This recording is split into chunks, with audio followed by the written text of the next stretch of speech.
Once upon a time, in a small, quaint village, there lived an old woodcarver named Geppetto. Geppetto was kind and gentle, but he was very lonely. One day, he decided to carve a puppet from a piece of wood to keep him company. He carefully carved a little boy and named him Pinocchio. That night, before going to bed, Geppetto looked at Pinocchio and sighed, "Oh, how I wish you were a real boy." As he slept, a magical fairy heard his wish and visited the little workshop. She waved her wand over Pinocchio and brought him to life. The fairy smiled and said, "Pinocchio, you will be alive, but to become a real boy, you must prove that you are brave, truthful, and unselfish." The next morning, Geppetto woke up to find Pinocchio moving and talking. He was overjoyed and treated Pinocchio like his own son. Pinocchio was very happy, too, but he was also curious about the world.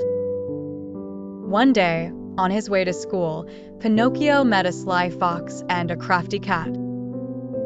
They told him about a place called Pleasure Island where boys could have fun all day without any rules.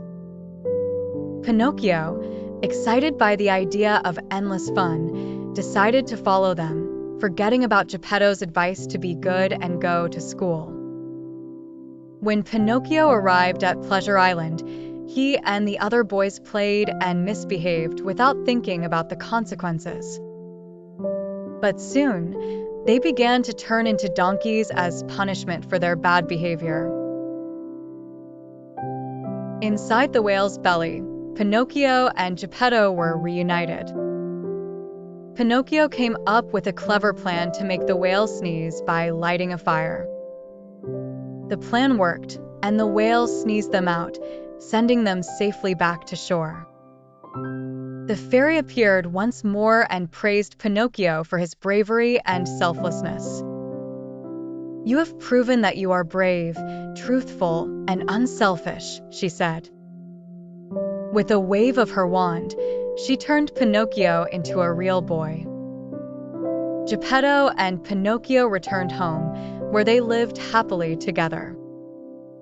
Pinocchio had learned the importance of honesty, courage, and kindness. And he always remembered the lessons he had learned during his adventures.